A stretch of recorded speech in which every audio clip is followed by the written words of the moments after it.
안녕하세요.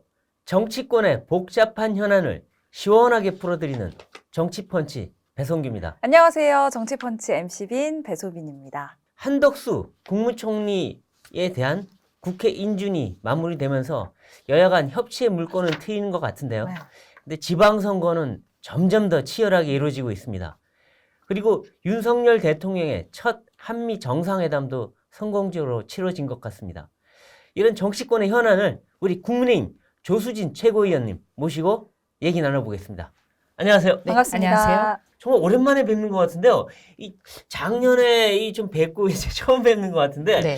그동안에 뭐 정치권에 정말 대선 치러지고 우여곡절도 많았는데 우리 의원님도 사실은 이 최고위원을 있고 또 대선 공보단장 하시다가 또 약간 이제 이선으로 빠지시기도 하고 그랬는데 어떻게 지내셨습니까? 네. 정말 선거의 연속이었죠. 네. 네. 지금 21대 국회 들어와서 선거만 치르고 있다. 네, 이렇게 생각이 될 것 그렇죠. 같아요. 왜냐하면 작년 4월 7일 날 네. 네. 서울시장 보궐선거가 갑자기 열렸거든요. 그렇죠. 그리고 나서 6.11 전당대회가 있었고요. 그렇죠. 그리고 곧장 3구 대통령 선거가 있었습니다. 네. 그리고 또 대선이 끝나자마자 지방선거. 그렇죠. 네, 정말 쉴 새 없이. 그러나 우리 배성규 부장이 부르면 오지 않을 수 없다. 네, 참고로 제 입사 동기입니다. 맞습니다. 네, 그래서 이제 그런 정치권 얘기는 조금 이따 해보고요. 일단 지금 이제 윤석열 대통령이 이제 어제까지 한미 정상회담, 그러니까 첫 외교 무대를 가졌는데 네. 상당히 성공적이라는 얘기가 나와요. 그 평가도 좀 한번 해보고요. 그리고 이번 정상회담 보면 제일 눈에 띄는 건 그동안의 정상회담은 그냥 대북 억지 얘기만 했는데 핵은 핵으로 대응한다. 이 핵 얘기가 처음으로 나왔어요. 그래서 이게 혹시나 뭐 이 전술핵 도입이라든가 아니면 핵우산 강화 이런 얘기로도 갈 수 있을 것 같은데 좀 평가를 좀 한번 해주시죠. 네, 우선 조 바이든 미국 대통령이 2박 3일 일정으로 한국을 찾았다. 네. 그런데 일본보다 한국을 먼저 찾았다. 그렇죠. 이것 자체가 굉장히 의미가 있는 것이죠. 네. 네.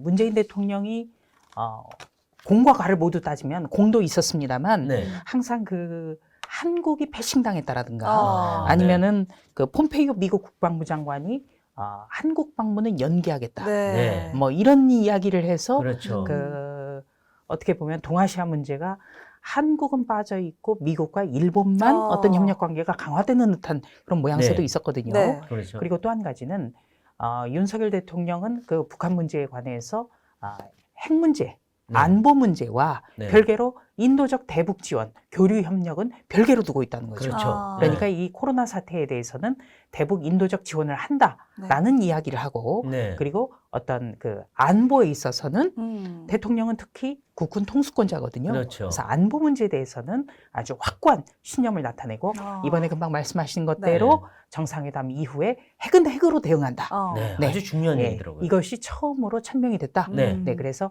아주 대단히 성공적이었다. 이렇게 네. 볼 수 있고요. 네. 또 한 가지는 그 미국 현직 대통령이 한국의 반도체 공장으로 달려간 것도 처음이죠. 그렇죠. 네, 네. 그러니까 우리가 어떤 그 미국과의 전통적인 우방의 관계라는 것은 이제 네. 군사라든지 안보를 뛰어넘어서 경제까지도 확대가 네. 됐다.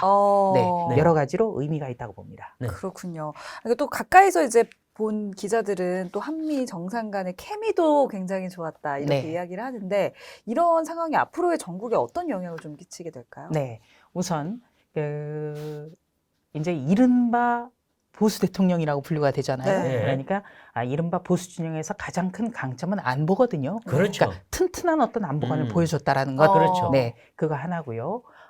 그리고 또 그 미국 대통령이 민주당 출신이잖아요. 네. 네, 그래서 항상 그 우리가 어떻게 보면 보수 진영일 때 미국은 진보 진영이다. 네. 그래서 디커플링 우려가 네. 있었는데 네. 미국의 민주당은 대한민국의 민주당과는 완전히 다른 정당이다. 네, 네. 이런 것도 과시할 수 있었다. 그렇죠. 네, 그래서 그렇죠. 어떤 디커플링 그러니까 네. 서로 어떤 맞지 않아서 한미 관계가 삐걱거린다라는 우려도 불식시키고 이번에 굉장히 화기애애한 분위기를 연출했다. 이렇게 볼 수 그래서 있겠습니다. 저도 눈길이 끄는 게 우리 윤석열 대통령이 이제 마지막 배웅을 하면서 엄지척 딱 이러니까 바이든도 딱 이렇게 하고 네. 그다음에 바이든 대통령이 I trust you. 네. 난 당신 신뢰한다. 이렇게 하는 걸 보면 이번에 두 정상이 첫 만남이죠. 사실 뭐 근데 윤석열 대통령은 사실 뭐 외교전을 해본 적도 없는 분인데 어쨌든 이 상당히 정상들이 이 서로의 신뢰감을 보이면서 한미 관계가 더욱 두터워진 것 같고 옛날에는 뭐 이 안미 경중 해서 경제는 중국이고 안보는 미국이 되는데 이제는 네. 안미 경미 뭐 이런 얘기까지 나오더라고요. 그러니까 네. 그만큼 가까워졌다 네. 이런 느낌이 들긴 들어요. 네, 그리고 이제 윤석열 대통령은 첫 검찰총장 출신 대통령이죠. 그렇죠. 네. 그런데 제가 이제 검찰총장을 사퇴한 뒤에도 자주 전화 통화를 할 기회가 많았어요.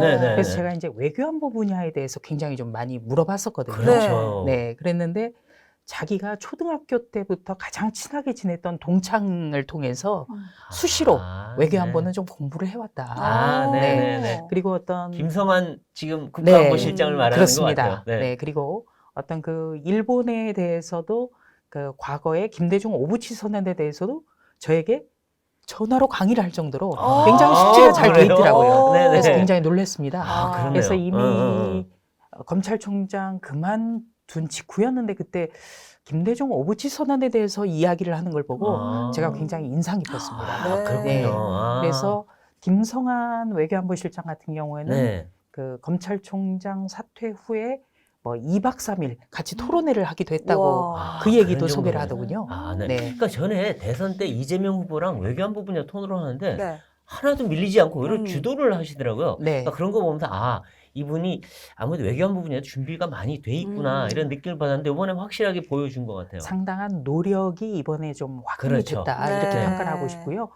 저는 이제 우리 당 의원들하고 좀 우스갯소리를 했는데 네. 대통령 취임한 이후로는 도리도리도 안 하세요. 네. 그 유명한 도리도리. 네. 전 도리도리 마음껏 하고 네. 정말 국민통합이라든지 우리가 모두가 이렇게 네. 어우러질 수 있는 그런 정치를 해주시면 좋겠다라고 생각을 했는데 그래요? 도리도리도 안 하고 있다. 네. 네. 그리고 바이든 대통령 만날 처음에 도리도리 대신 아래 일을 많이 하시더라고요. 네. 근데 그건 뭐 그거고. 근데 이번에 또 하나 제 관심을 좀 잡았던 거는 이 김건희 여사 관련인데 네. 이 바이든 미국 대통령이 김건희 여사 관련해서 I married up 했다. 그러니까 뭐 나도 당신도 married up 했다는데 그렇죠. 그러니까 이 정말 이 부인 잘 만나서 대박 쳤다 이런 얘기 같은데 그러면서 김건희 여사 칭찬을 좀 하고 그런 게 보여요. 그러니까 네. 김건희 여사도 짧았지만 외교 무대에 성공적으로 데뷔한 건가 이런 생각이 드네요. 네. 어떻게 보십니까? 저도 이제 오늘 아침에 조선일보 기사를 봤는데요. 네. 그러니까 결혼을 통해서 한 단계 올라갔다. 업그레이드했다. 네. 네. 성장했다. 이런 아주 극찬을 했죠. 그렇죠. 네. 네. 조 바이든 대통령 부인 질 바이든 여사 같은 경우에는 네. 미국에서도 흔치 않은 프로예요. 음. 직업 여성이에요. 아, 교수를 계속 하잖아요. 그렇죠. 그러니까 어떤 통상적인 미국 대통령 부인의 내조 활동이라기보다 자신의 어떤 전문성을 네. 가지고 있기 때문에 김건희 여사와 조금 그 비슷한 측면도 있는 것 같아요. 네. 그리고 그 김건희 여사가 얼마 전에 그 윤호중 더불어민주당 비상대책위원장을 만나서도 왜 윤호중 위원장이 웃음을 가리고 파한대서 그렇죠. 하는 사진 네. 그거를 연출을 했잖아요. 네. 그러니까 아버지가 네. 파평윤 씨 중짜로 끝나는데 아. 좀 많이 도와주셨으면 좋겠다. 네네네네. 시아버지 학렬 아니십니까? 네. 예, 그것도 굉장히 재치가 있었는데요. 그렇죠. 네. 네. 예, 이번에도 굉장히 좀 잘 내조, 그러니까 네. 국제 무대에서 성공을 했고 네. 또 그 조 바이든 대통령이 그 과거에 김건희 여사가 전시했던 대형 기획 그렇죠. 네. 로코코 전에. 예. 네. 그것도 기억을 하고 또 미국 방문 해줬으면 좋겠다. 그렇죠. 네, 그렇죠. 이런 이야기도 이끌어낸 그것도 하나의 성과라고 네. 생각합니다. 그러니까 저 보면 의상도 전번 취임식 때처럼 좀 하얀색 계열로 하고 네. 올린 머리가 굉장히 네. 머리가 바뀌셨어요 또. 네. 그러니까 이제 저는 그렇게 평가를 해요. 그 미국 대통령이 왔으니까 조금 한국적인 면모를 보여주고 싶었다. 그러니까 한복은 입지 않았지만 그래. 머리를 그래요. 통해서 아. 그 올림머리라고 하죠. 그렇죠. 네. 맞아요. 그리고 우리가 아직도 그 대통령 부인하면은 유경수 여사에 대한 향수가 네네네. 강하거든요. 그렇죠. 네, 맞아요. 그런 것도 다각적으로 좀 검토한 것 아닌가 네. 저는 그런 생각을 해봤습니다. 그렇군요. 네. 네, 그리고 이제 한반도를 둘러싼 정세가 좀 복잡하게 돌아가고 있는 상황이에요. 그러니까 한국과 미국이 우크라이나 사태에 대해서도 공동 대응하기로 이렇게 합의를 했는데 그동안에 이제 전 대통령들 보면 사실 국제 문제에 있어서는 조금 소극적이기도 했는데 네. 우리 윤 대통령은 초기부터 좀 강한 메시지를 이렇게 내고 있습니다. 이에 대한 정치권의 평가는 좀 어떻습니까? 네. 대통령 당선 직후에 제가 그 삼청동 식당에서 대통령과 식사를 한 적이 있어요. 아, 네네. 그때 이제 대통령 당선자 신분이었죠. 그렇죠. 네. 그런데 처음에 대통령이 가장 먼저 이야기를 꺼낸 게 우크라이나 사태였습니다. 아, 그렇군요. 네. 어. 그래서 우크라이나 사태를 보고받고 나서 바로 당부한 것이 ODA 지원을 2배 이상으로 늘려야겠다. 네네. 네, 그러니까 아. 우리가 1950년에 우리는 6.25를 겪었잖아요. 맞습니다. 그때 미국을 중심으로 해서 16개국이 네. 참전하고 대한민국의 자유민주주의를 위해서 싸우지 않았다면 오늘날 우리는 없는 거예요. 그렇죠. 네. 그 얘기를 하면서 음. 우크라이나 사태가 남의 일 같지가 않다. 네. 그래서 우리가 우크라이나에 직접 어떤 무기를 제공하고 이런 거는 되지 않기 네, 때문에 네. ODA를 통한 지원이라든지 네. 또 어떤 성금이라든지 맞습니다. 이런 거를 음. 국제 위상 네. 그러니까 세계 10대 선진국에 든 어. 네. 그 차원에서 그리고 또 한 가지 6.25에 우리가 받았던 것에 대한 네. 돌려드리는 것으로서 네. 지시를 했다. 그렇죠. 이런 얘기를 하더군요. 맞습니다. 네, 그러니까 그래서 보니까 굉장히- 윤석열 정부가 이 우물안 개구리처럼 남북, 한, 중, 일 이런 여기에서만 갇혀 있지 말고 네. 이제 아시아, 유럽, 그다음에 뭐 남미까지 모든 그 국제적 위상과 역할을 높이자 이런 생각을 많이 하시는 것 같아요. 그래서 이제 그날 저도 이제 외교부 출입 기자를 기자 때 조금 네, 2번을 네, 해봤기 네. 때문에 ODA에 대해서 좀 대통령 당선자와 이야기를 많이 나눴어요. 네. 근데 굉장히 그 ODA에 대해서도 많이 알고 있고 우리가 어떤 그 10대 강국으로서 세계 무대 속에서 다른 나라를 지원하는 것은 굉장히 인색하다. 여기에 대한 문제인식도 굉장히 강했고요. 그렇죠. 네, 그래서 특히 대통령 당선자가 우리가 이제는 도움을 받았던 나라에서 도움이 되는 나라가 돼야 된다면서 국제 무대 속에서 ODA 문제에 대해서 계속 지원액을 늘려나가겠다. 네. 이런 말씀을 하는 거 보고도 굉장히 인상 깊었습니다. 그렇죠. 네. 네. 그리고 또 이제 한덕수 국무총리가 취임을 했습니다. 그러니까 민주당이 부결을 외치다가 마지막에 당론을 바꾸고 이제 협조를 했는데 그러니까 윤석열 정부 이 초기에 여야 협치 기반이 놓였다 이렇게 볼 수도 있을 것 같아요. 이런 결과가 나올 수 있었던 어떤 계기가 있었을까요? 일단은 좀 아쉽죠. 금방 말씀하신 것처럼 지명 47일 만에 인준 표결을 했어요. 네. 47일은 한 달 반이에요. 네. 그렇죠. 네. 그렇기 때문에 대통령 취임 때까지도 국무총리가 없는 상태에서 맞습니다. 네. 대통령 취임식이 이루어졌거든요. 그런데 저도 야당을 굉장히 좀 혹독하게 했잖아요. 네. 예. 정말 그 103석으로 아무것도 할 수 없는 소수 야당으로서 국회의원 2년을 정말 혹독하게 치렀는데 야당 때는요. 네. 해줄 건 해주고 안 되는 건 안 되고 네. 이거를 분명하게 따져야 돼요. 네. 그렇죠. 근데 국무총리 인선 같은 경우에는 그 새 대통령이 취임을 했는데 대통령 취임식 때까지도 국회 본회의 표결을 일정조차 잡지 않았다는 거는 네. 발목 잡기로 그렇죠. 비춰질 요소가 굉장히 맞아요, 강하거든요. 맞아요, 맞아요. 네. 그렇기 때문에 지방선거가 가까워질수록 인준 표결이 이루어지지 않으면 본인들 책임이 되는 거예요. 그렇죠. 맞아요. 네. 그럴 것 같으니까 해준 거죠. 예. 마지막 끝에 그리고 겨우겨우. 이날도 금요일 날이었는데요. 금요일 날 오후 4시에 이루어졌잖아요. 본회의가. 네. 그러니까 이것도 마지막까지 해줄까 말까로 고민한 그렇죠. 거예요. 네. 의총에서 아주 뭐 그냥 난상 토론 있었다면서요. 그리고 의원총회가 3시간 넘게 이루어졌습니다만 여기에서 어쩔 수 없이 그런 어떤 지방선거의 역풍이 네. 불까봐 현실적인 자기네들 어떤 논리 때문에 이거는 당론으로 채택하겠다. 이렇게 했지만 결과적으로 또 반대표도 많이 많이 나왔거든요. 나왔죠. 또. 네. 그렇기 때문에 더불어민주당이 참 갈 길이 멀다. 네. 근데 야당은요. 선택과 집중을 해야 됩니다. 되는 건 되고 아닌 건 아니고. 네. 그러니까 되는 거는 그냥 확실하게 해주고 네. 네. 안 되는 거는 논리로 왜 안 되는지를 계속해서 국민께 설파해 나가야 되는데 네. 지금 더불어민주당이 우왕좌왕하고 있고 아직 야당이 된 것에 대한 현실적 인식이 부족한 것 같다. 저는 아직은 그렇게 평가합니다. 마음속으로 네. 불복 중인 것 같아요. 네. 계속 대선 불복입니다. 아니, 그러니까 동의안 처리되고 그 인사들이 왜 찬성했는지 좀 이렇게 이유를 내놨는데 먼저 우리 이재명 상임고문의 그 이유부터 좀 보면 어떻게 보십니까? 약간 궤변이 아닌가 이런 이야기들도 있거든요. 네. 이게 총리 인준이 제대로 잘하기 경쟁 차원에서 했다. 근데 이거를 47일 동안 이렇게 우왕좌왕했을까요? 네. 도무지 이야기를 어떻게 해석을 해야 될지 모르겠고요. 네. 또 한 가지는 국민의힘이 지금 집권 여당이 됐습니다만 국회에서는 아무것도 할 수 없는 야당이에요, 여전히. 네. 정말 아무것도 할 수가 네. 없거든요. 네. 그렇죠. 그렇기 때문에 일부러 윤석열 대통령 지명자 당시에, 내정자 당시에 노무현 대통령과 함께 호흡을 맞췄던 분을 고른 거예요. 그렇죠. 예. 네. 그러니까 대통령 당선자가 그때 의원들 몇한테 무슨 이야기까지 했냐면 네. 지금은 우리가 사실상 야당이기 때문에 음. 무조건 인준에 될 수 있는 분을 우선시한다고 그랬거든요. 그렇죠.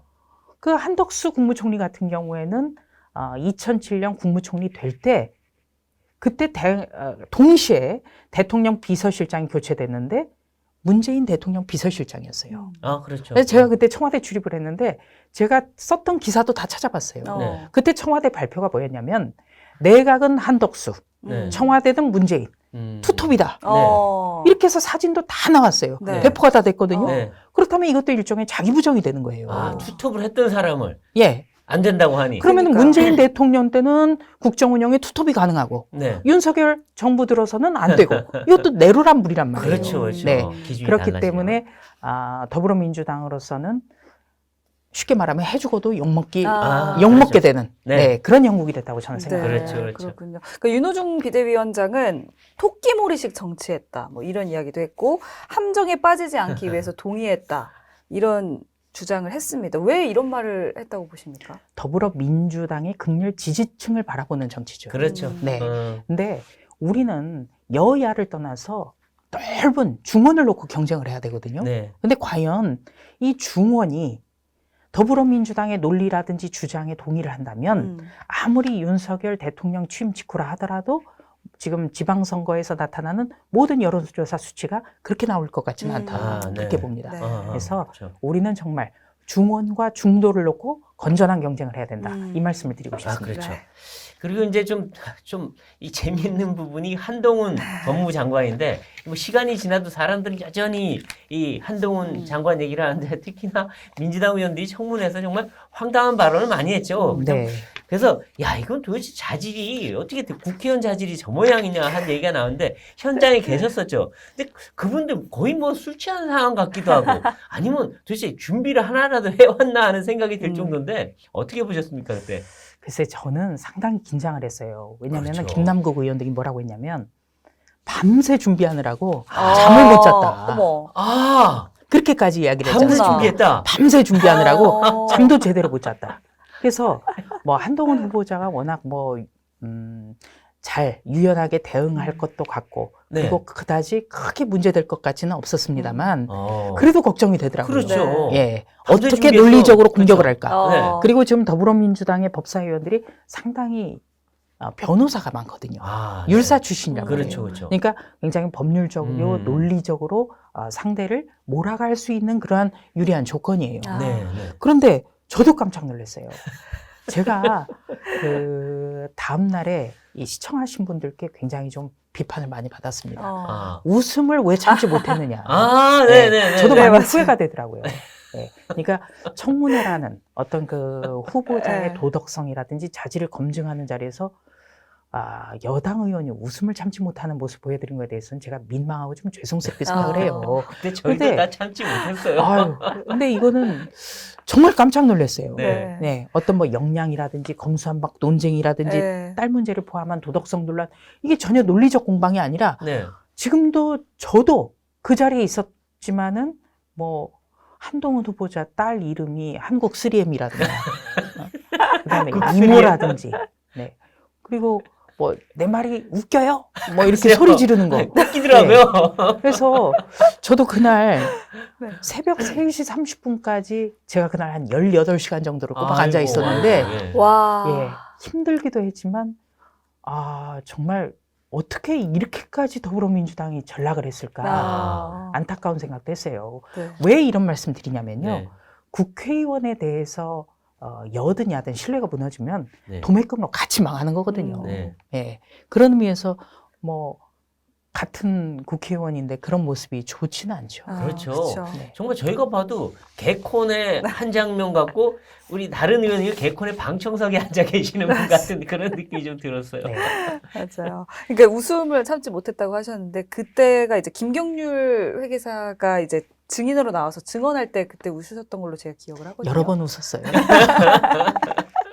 그때 김경률 회계사의 발언의 본질은 어떤 내용이었나요? 발언의 본질은 이제 조국 사태와 관련해서 지금 더불어민주당은 도저히 안 되겠다라고 등 돌린 분이 많거든요. 네. 네. 네. 저도 그 전까지는 기자였고 지금 더불어민주당의 전신격인 민주당을 만 15년 이상 출입을 했습니다만 아, 네. 조국 사태를 기점으로 해서 저도 국민의 한 사람으로 저 정당은 도저히 내가 어떻게 지지하거나 이제 용인할 단계가 넘었다라고 평가를 했거든요. 네, 네. 그래서 조국 사태와 관련해서 조국 흑서 네. 공동 저자에게 조국 사태에 대해서 지금은 어떻게 생각하는지를 물었어요. 아, 네. 그런데 갑자기 야유가 터져나오고 고성이 오가면서 김경률 회계사도 조금 감정을 절제하지 못하는 그런 모습들이 비춰졌거든요. 그래서 더불어민주당이 여전히 조국 사태의 강을 건너지 못했다. 네, 그런 안타까운 생각이 그렇죠. 듭니다. 그러니까. 근데 이제 전국이 이 인선 정국은 거의 마무리가 됐는데 마지막 한 명이 남아 있어요. 네. 정호영 보건복지부 장관 후보자인데 오늘도 기자들이 이제 얘기를 하니까 아직 조금 더 시간이 필요하다 해서 약간 미뤄졌는데 물론 이제 외교전이 지금 뭐 어쨌든 또 쿼드까지 계속 일본에서 이어지고 있기 때문에 그 상황도 고려는 하는데 근데 어쨌든 당에서 분위기는 이제 거의 다 마무리됐으니 이제 정호영 후보자는 국민 정서도 있고 하니 자진 사퇴하는 게 어떠냐 이런 얘기를 많이 해요. 그래서 어떻게 될 걸로 보입니까? 어떻게 해야 되고? 네, 우선 정 후보자 같은 경우에는 처음에는 조국 사태를 보는 것 같다 이런 비판도 네, 굉장히 네. 많았죠.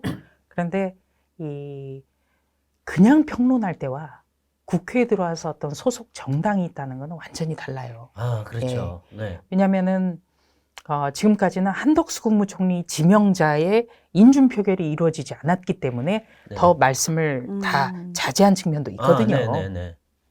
지금 같은 경우에는 어떤 후임자 선정에 있어서 후임자 문제를 어느 정도 골라놓고 그 문제를 처리할 것 같은 그런 생각이 좀 듭니다. 후임자를 미리 해놓고. 아, 그리고 애초보다는 상당 부분 뭐 의혹은 해소가 됐습니다만 네. 이게 정치라는 게요. 제가 와서 보니까 네. 법률적으로 문제가 없다라는 것보다 네. 국민정서법 이런 것도 네. 고려를 해야 되거든요. 아, 그렇죠. 네. 그렇죠. 그래서 우리는 국민정서법을 헤아린다. 국민정서상 우리가 마치 제2의 조국 사태라든지 내로남불이 당신들도 하는 것 아니냐 이런 그렇죠. 비판을 그런 들어서는 얘기 안 된다라는 들었어요. 것. 그러나 또 국정 운영에 있어서 후임자를 잘 선택해놓고 공백에 차질이 없게 하는 것도 굉장히 우리가 여당으로선 눈여겨봐야 된다 이렇게 생각합니다. 아, 그렇군요. 네. 그리고 이제 이 윤석열 당선인 시절에 그때 참 말이 많았던 게 이 청와대를 나와서 집무실을 용산으로 옮긴다. 근데 그건 이제 너무 막 급하게 서두르다가 좀 논란이 있었어요. 근데 막상 옮기니까 큰 문제가 없더라고요. 그냥 그래서 스무스하게 잘 지나가는 것 같고 더군다나 이 청와대를 개방하니까 국민들이 너무 좋아하는 거 아니에요? 거기서 이 열린 음악회까지 열리고 대통령 부부도 참석했는데 참 보기 좋더라고요. 네. 거기 청와대 본관 배경으로 막 음악회가 열리니까 참 보기도 좋았는데 아름답더라고요. 그래서 이게 전반적으로 청와대 문제, 집무실 문제는 상당히 어느 정도 연착륙한 거 아닌가 하는 생각도 드는데 거기다 어떻게 평가하십니까? 네. 국민들이 이렇게 청와대 공간에 직접 가서 청와대가 이런 곳이라는 거를 눈으로 보고 네. 또 이렇게 대통령 집무실과 비서동이 떨어져 있기 때문에 소통이 안 됐구나. 네. 이런 걸 실감하시기 때문에 긍정적인 효과가 좀 나타나는 것 같아요. 네. 그리고 바로 이런 문제 때문에 문재인 대통령도 후보 시절에 대통령 집무실 이전하겠다라고 공약을 했거든요. 그러니까 문재인 대통령의 공약이었기 때문에 어떻게 보면은 윤석열 후보 시절에 문재인 대통령 공약을 이어받은 거예요, 우리가. 네. 그런데 문재인 대통령을 비롯해서 더불어민주당이 절대 안 된다. 말도 안 되는 공약이다. 이러니까 이것도 어떻게 보면 내로남불이 된 거예요. 네. 그러니까 거기에 대한 어떤 반사적인 이익도 우리가 얻었다고 봅니다. 아. 네. 이제 중요한 것은 실질적으로 그러면은 소통을 강화해 나가는 모습을 보여줘야 되는 거죠. 그렇죠. 네. 그래서 저는 지금 윤석열 대통령이 지금 출퇴근 문제가 다 공개가 되고 있고 네. 또 출근하면서라든지 오다 가다 기자들과 스스럼 없이 서서 한마디씩이라도 이야기 네. 나누는 것 이거 굉장히 큰 거예요. 중요해요. 네. 그 그러니까 역대 대통령도 대통령으로서는 맞아요. 보질 못했던 네. 부분이거든요. 그러니까 그럼 기자들도 좋지만 대통령이 얘기를 해주니까 네. 뭐 큰 방향을 갈라주고 그다음에 대통령 입장에서도 기자들의 표정, 말, 질문이 뭐에 따라서 아 국민들 관심사가 이거구나. 아 기자 표정이 좀 안 좋네. 그렇습니다. 아 이거 국민들이 안 좋아하나 이런 걸 알게 돼요. 구중궁궐하고 틀린 거예요, 그게 지금. 그러니까 이제 그 청와대에서 특히 언론이 중요한 것은 국민과 소통하는 제1번지기 때문에 기자가 그렇죠. 중요한 네. 거거든요. 맞아요. 그러면은 출근할 때 기자가 물어보는 것은 전 국민이 여기에 대해서 관심이 있다라고 맞아요. 대통령에게 힌트를 주는 거예요. 맞아요. 오늘도 그러니까 정호영 딱 먼저 물어봤잖아요. 그렇습니다. 그러니까 그 순간을 즐겨야 돼요. 맞아요. 예. 네. 근데 그런 어떤 저는 이제 대통령 대변인실 홍보수석실이 조금 더 자리가 잡히면 네. 이 미국 백악관의 스탠딩 미팅이라고 하죠. 아. 기자들과의 스탠딩 미팅은 맞아요. 어떻게 시작이 됐고 네. 또 어떻게 발전이 됐느냐. 네. 이런 어떤 우리 기자들부터 국민들로 쭉 내려가서 모든 게 이렇게 역사라든지 브리핑의 역사까지도 알 수 있는 네. 그런 자료라든지 아. 설명이 굉장히 중요하다고 생각을 해요. 아, 그렇죠. 그렇죠. 네. 그리고 또 윤석열 대통령은 굉장히 소탈한 분이에요. 그렇죠. 네, 음. 그러니까 야당을 향해서도 김치찌개 끓여서 네. 같이 먹자 아, 이런 그럼요. 이야기도 좋죠, 하고요. 아주. 네. 또 제가 이제 공보단장 할 때도 많이 웃었습니다만 네. 밤에 11시쯤에 일과 마치고 주로 전화가 오는데요. 네. 뭘 드시면서 전화를 오. 해요. 아, 네. 그래서 제가 물어봤어요. 네. 이렇게 뭘 드시면서 전화를 하시냐니까 배가 고프면 잠을 잘 수가 없어서 집에 오면 라면을 끓여 드시는 거예요. 아. 네. 그러니까 그런 어떤 소탈한 모습들이 네, 네. 많이 우리 청와대 대변인실이라든지 홍보수석실에서 좀 음. 많이 그런 모습을 좀 보여주셨으면 소탈한 좋겠어요. 모습을. 그렇죠, 그렇죠. 왜냐하면 그런 걸 보여주시지 않으면 우리가 알 수가 없어요. 맞아요. 네. 네. 네. 그래서 앞으로도 음. 좀 더 그 기자들과의 격이 없는 네. 그런 대화가 좀 많이 오갔으면 좋겠습니다. 네. 그리고 또 한 가지는 이번에 그 청와대 개방 행사를 보면서 우리나라 국민들이 참 갈 곳이 없는 것 같다라는 생각도 해봐요. 네. 그러니까 청와대를 개방해서 이렇게 많이들 좋아하시고 네. 정말 폭발적으로 그 예약해서 가겠다 그렇죠. 이런 분들도 많고 아, 네. 그래서 우리가 어떤 그 여야를 떠나서 단체장이라든지 네. 행정가들은 네. 정말 국민들이 쉬고 네. 또 쉼으로써 어떤 에너지를 충전할 수 있는 그런 공간도 많이 생각을 해야겠다. 그렇죠. 네, 이렇게도 네. 봅니다. 네. 네, 말씀하신 소탈한 모습 때문인지 윤 대통령은 취임 전보다 지지율이 지금 오르고 있는 상황이에요. 네. 그렇죠. 그 취임 직후 지지율이 오르고 있는 이유, 가장 큰 이유는 뭐라고 보십니까? 글쎄요, 저는 취임 직후 지지율이 사실은 너무 낮아서 걱정했어요. 글쎄요. 네. 그러니까 우리가 24만 7천 표 차이밖에 안 났거든요. 네. 정말 근소한 신라 차이. 같은 차이로 당선이 된 거예요. 맞아요. 네. 그만큼 국민들께서는 윤 대통령이 정말 잘하나 못하나를 끊임없이 관찰하실 겁니다. 네. 아, 그렇죠. 네. 맞아요. 그렇기 때문에 어떻게 보면은 역대 최저치에서 조금씩 올라간다. 이것 자체에 대해서 우리는 굉장히 감사해야 하고 또 잘하면 이렇게 국민들이 격려해 주시는구나. 아, 그렇죠. 네, 이렇게 생각을 해야 될 것 같아요. 그렇죠. 그래서 그때 보면 이제 이 대통령 주변 분들이 시작은 미약하나 끝은 창대하게 하도록 노력하겠다 얘기했는데 뭐 창대까지는 안 가더라도 그 국민들 지지가 계속 올라가면 좋은 거죠. 네. 좋은 거고. 그래서 네. 이제 이렇게 지지율이 오르는 게 이제 지방선거 사실 이제 뭐 일주일 남짓밖에 안 남았는데 자, 이 지방선거에 어떤 영향을 줄까 사실 궁금합니다. 어떻게 기대하고 계십니까? 네, 우선은 그 집권 초기에는 우리가 허니문 기간이라고 하죠. 네. 네, 새 대통령이 힘을 받아서 국정 운영을 잘 해줬으면 좋겠다라는 기대 심리가 있을 거예요, 그렇죠. 분명히. 그렇죠. 네, 그렇기 때문에 더 국민의힘이 좀 힘을 받은 건 사실이죠. 네. 네, 그런데 제가 국민의힘 소속의 국회의원 그리고 최고위원으로서가 아니라 더불어민주당이 또 너무 못해요. 그런 말 그렇게 네, 말해요. 그러니까 이재명 후보 같은 경우에는 대선에서 패배하자마자 어떤 진정한 사과라기보다 본거지를 떠나서 갑자기 연고도 없는 인천 계양을에 출마를 했고 또 그곳에서 계속 그 종잡을 수 없는 이야기를 한다는 거죠. 그렇죠. 뭐 아이를 밀친다든지, 예. 뭐 머리를 주저앉힌다라든가, 아니면은 계양이 지금까지 정체돼 있었다. 근데 계양은 송영길 의원을 5번이나 당선시켜준 곳이에요. 그러니까요. 그렇다면은 더불어민주당이 정체시킨 결과가 되는 겁니다. 그러니까요. 그러니까 국민의힘이 잘해서가 아니라 지금 더불어민주당이 전혀 어떻게 보면은 대선 패배에서 전혀 분위기를 잡지 못했다. 네. 네. 그리고 마음속으로는 대선에서 졌다라는 것을 인정하고 있지 않다. 이런 것 때문에 네. 국민의힘이 지금은 조금 이익을 보는 것 같은데 국민의힘 같은 경우에는 과거 10년 동안 이긴 선거가 없어요. 네, 그렇죠. 네. 뭐 그렇기 줄줄이 때문에 패죠. 지방선거는 특히 조직의 힘이 필요한 것이거든요. 네. 그래서 저희 같은 경우는 마지막까지 맞아요. 마지막까지 낮은 자세로 어. 네, 최선을 다하겠다 이런 말씀을 드릴 수 맞습니다. 있겠습니다. 네. 이 조직력이 중요한데 지금 뭐 지방 정부나 의회나 다 뭐 저쪽에 거의 8, 90%가 있기 때문에 참 그 조직력은 마지막까지 알 수는 없는 것 같긴 해요. 네. 맞습니다. 그러니까 이제 유권자들이 알아서 판단을 잘 하시겠지만 사실 말씀하신 이재명 고문이 원내에 진입한다면 또 다른 혼란이 시작되지 않을까 이렇게 우려하시는 분들도 계시거든요. 네. 우선 원내 진입하는 일은 없었으면 좋겠다. 이렇게 보죠.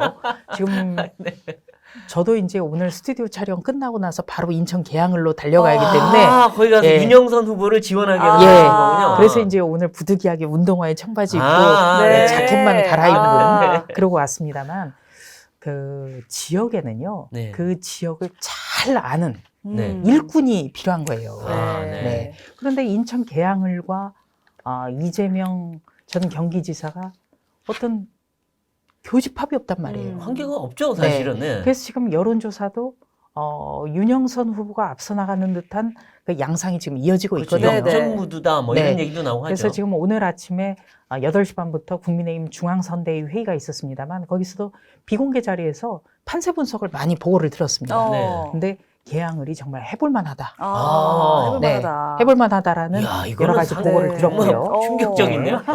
그리고 그러니까 우리 국민이 그만큼 무서운 거예요. 아, 그러니까 네. 전혀 연고가 없는 것. 네. 그리고 또 한 가지는 패배에 대해서 반성하지 않는 그렇죠. 모습에 대해서 오만하다고 느끼신다. 네. 자기 성찰적인 시간을 가져야 네. 되거든요. 그래서 모든 정치는 정말 국민 무서운 줄 알아야 된다. 네. 그렇죠, 그 그렇죠. 부분에 대해서 한 번 더 느낍니다. 네. 그래서 지금 지방선거에서 분위기가 이제 점점 국민의힘 지지율이 지금 여론조사 하면 올라가고 네. 있는 게 보이거든요. 그래서 야, 이러다가 정말 호남하고 일부 빼고는 거의 석권할 수 있다. 뭐 이런 얘기까지 나오는데 정말 그 정도까지 갈까요? 네, 저희는 제주에서도 가능성이 있다라는 얘기가 지금 제주까지. 네, 중앙선대위 비공개 회의에서 아. 계속 보고를 듣기 때문에요. 네. 저희 같은 경우는 최선을 다하되 네. 하여튼 호남 세 곳에서는 의미 있는 숫자를 내겠다. 의미 있는 숫자. 의미 있는 네. 숫자를 내겠다. 네. 네, 이렇게 압축해서 말씀드리고 싶습니다. 네. 그렇군요. 지금도 치열한 접전 지역이 경기도잖아요. 네. 근데 이제 무소속 후보로 출마한 강용석 후보, 네. 이제 강경보수 색깔이 강한 후보인데 과연 이 단일화가 맞는지를 놓고 또 이제 안철수 전 위원장과 이준석 대표가 갈등을 표출했다 이런 이야기가 있어요. 네.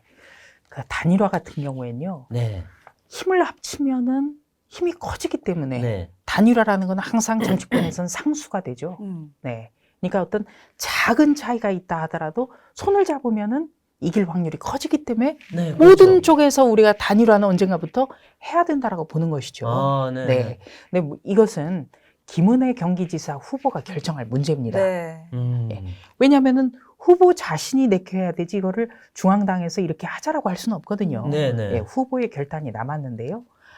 우리가 중요한 것은 강용석 후보의 지지율을 보면 상당히 그 무시하기는 어려운 숫자인데 네. 이것이 과연 손을 잡았을 때 넓은 중도층이 오히려 이탈하는 양상으로 빚어지면 안 되기 때문에 예, 지금도 조금 예의주시해서 보고 있다. 네. 그리고 조심해야 결단은 김은혜 후보가 할 문제다.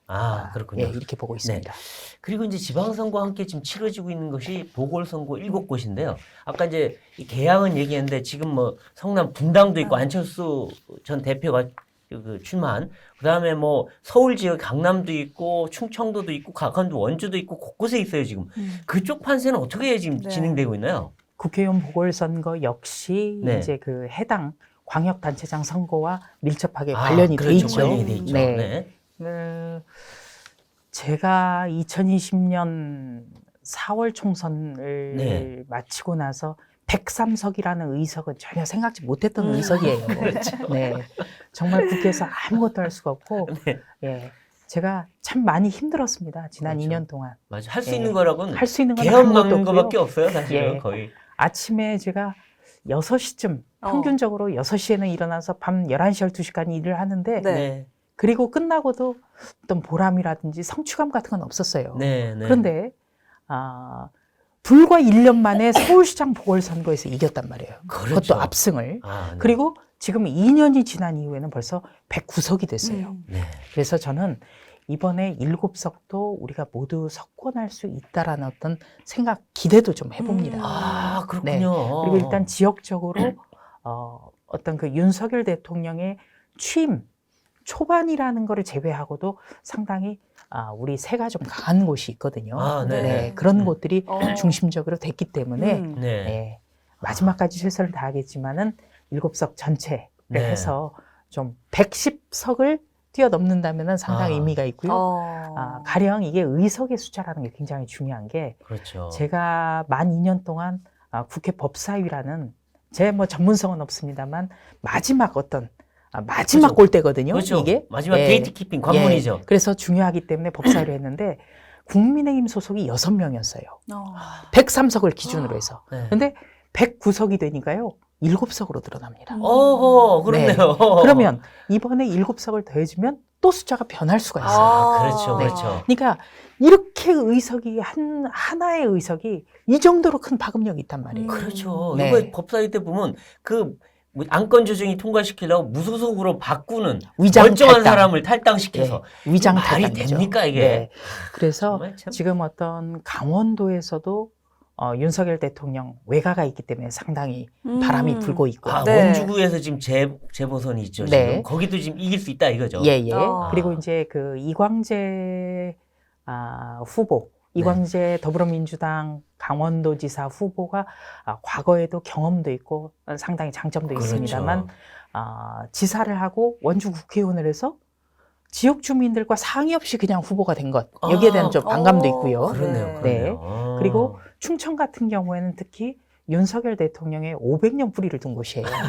네. 네. 네. 맞아요. 또 항상 박정희 씨. 충청도에서는 충청 대망론이 있었거든요. 아, 그렇죠. 네. 맞아요. 네. 그렇기 때문에 우리가 충청에서의 국회의원 의석에 대해서도 굉장히 전망이 밝다고 생각합니다. 아, 네. 그렇군요. 그렇군요. 강원도, 충청도 짚어주셨는데 네. 혹시 또 특별히 지원하는 후보도 따로 있으신가요? 네. 우선 저는 오늘은 이제 계양을 가고요. 네. 계양을 같은 경우에는 지역 일꾼 윤영선 후보에 대해서도 알리면서 네. 또 그 자기의 연고도 없이 대장동 부패 게이트를 피해서 네. 인천 계양을로 야반도주한 이재명 전 대선 후보를 공격도 해야 되고요. 네. 또 아주 무난하게 승리를 합니다만 반드시 압승해야 되는 곳이 경기도 분당 갑입니다. 네. 압승. 왜냐하면 거기는 대장동 부패 게이트가 있어요. 맞아요. 네. 그렇기 때문에 우리가 정권 교체를 확실하게 이번에 다시 한번 보여주는 것 이런 의미가 있고 아, 네. 또 성남시장도 중요하겠네요. 그렇습니다. 네. 안철수 후보 같은 경우에는 우리의 윤석열 정부의 한 축이에요. 그렇죠. 네. 그러니까 합당 전부터 인수위원장을 맡아왔습니다. 맞습니다. 그러니까 인수위원장으로서 공약했던 부분을 본인이 실현할 수 있도록 도와주는 것. 네. 그러려면 압승해야 돼요. 그렇죠. 그러니까 지금 여론조사에서는 한 7대3 정도가 나오는데 우리는 8대2, 9대1까지 가야 돼요. 그런 네. 정도로. 왜냐하면 네. 안철수 후보 같은 경우에는 다음에 어떤 총선을 이끌 수 있는 총선 지도부의 당대표 후보일 수도 있고 그러네요. 네. 그리고 또 차기 대선 후보일 수도 있고 네. 우리는 이제 여당으로서 사람을 키워야 되거든요. 그렇죠. 네. 네. 그렇기 때문에 더더욱이 압승해야 된다. 그래서 분당도 제가 2번 다녀왔습니다. 아, 그렇군요. 네. 아, 그렇군요. 그러니까 압승 강조를 해주셨는데 그러니까 여소야대 전국을 돌파하기 위해서는 국민의힘이 이번 지방선거에서 승리가 굉장히 중요해 보입니다. 네. 그래서 유권자들에게 하고 싶은 메시지가 있으시다면 한 말씀 네. 해주시죠. 6.1 지방선거는 지역의 일꾼을 뽑습니다. 특히 단체장, 그리고 기초의원, 광역의원은요, 풀뿌리 민주주의를 실현하는 어떤 정말 지역의 일꾼이에요. 이거는 중앙정부하고도 분리가 돼야 된다고 생각을 하고요.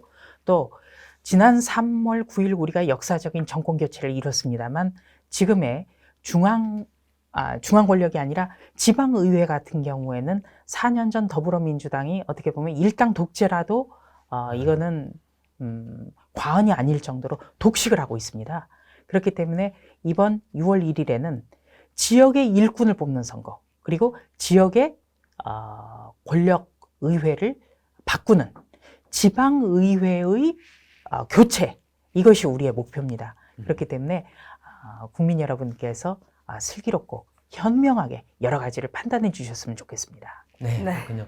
자, 지금까지 그 전국 얘기 주로 해봤는데 우리 또 의원님 개인 얘기도 저희가 한번 들어봐야 될 것 같아서 의원님 이제 그동안 이 국회 들어오시고 나서 많은 활약도 하시고 또 최고위원으로서도 일을 해오셨는데 이제 앞으로 우리 조수진 의원의 정치는 이렇게 갈 것이다 하는 이 포부에 대해서 한번 말씀을 좀 해주시죠. 네. 지난 2년 동안은 정말 본의 아니게 투사로 살았다고 생각을 합니다. 그렇죠. 맞습니다. 네. 그러니까 정말 한 번도 경험해보지 못했던 여대 야소의 전국에서 정말 최전방 공격수로서 활약한 것도 많지만 또 잃은 것도 굉장히 많아요. 개인적으로 제가 눈 한쪽이 지금 거의 잘 안 보이거든요. 글쎄요. 네. 눈이 많이 아프셨다고. 네. 그래서 참 왜 과거에 넬슨 제독이 트라팔가 해전에서 나라를 구하기 위해서 눈을 하나 잃었는데 거창한 표현입니다만 네. 정말 치열하게 2년 동안 제 모든 것을 바쳤습니다. 네. 그래서 2020년 4월 총선 때는 수석 대변인으로서 활약을 했고 또 지난해 4.7 서울시장 보궐선거 때는 또 대변인으로서 생떼탕 네, 또 생떼탕. 여당의 서울시장 후보의 도쿄 아파트 등기부 등본까지 떼서 네. 공격하는 그런 모습도 보여드렸습니다. 네. 그리고 작년 6.11 전당대회에서는 제가 초선인데 네. 과분하게 1등 최고위원으로 당선도 됐거든요. 그렇죠. 네. 그때 이제 약속했던 게 정권 교체였습니다.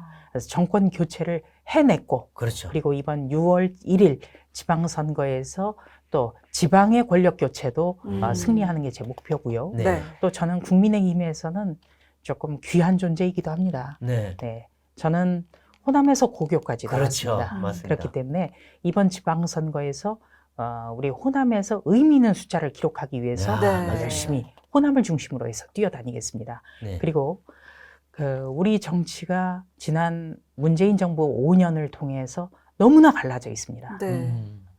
세대, 지역, 그리고 젠더 갈등까지 굉장히 심하거든요. 저는 정말 국민 통합의 정치를 위해서 계속 노력을 할 것입니다. 그리고 국민 통합을 위해서는 상식의 정치가 국회에 뿌리내릴 수 있도록 앞으로도 열심히 노력하겠습니다. 그리고 이제는 여당이 됐으니까요. 여당 의원으로서 정책 질이라든지 공부 이런 데 좀 집중하고 싶습니다. 네. 그렇군요. 네. 네, 오늘 말씀 감사합니다. 네, 고맙습니다. 네. 자, 윤석열 정부가 이제 내각도 다 꾸렸고, 그리고 정상회담도 마무리하고, 그리고 청와대 이전 다 마치고, 그래서 지금 사실은 좀 산뜻하게 출발하고 있는 것 같은데요. 근데 이제 관건은 지방선거, 그리고 재보선이 아닌가 싶은데, 이것까지 어떤 결과가 나올지 저희가 관심을 갖고 지켜보도록 하겠습니다. 네, 정치펀치 오늘 저희가 준비한 소식은 여기까지고요. 다음에 더 강력한 펀치로 찾아오겠습니다. 고맙습니다. 고맙습니다. 고맙습니다.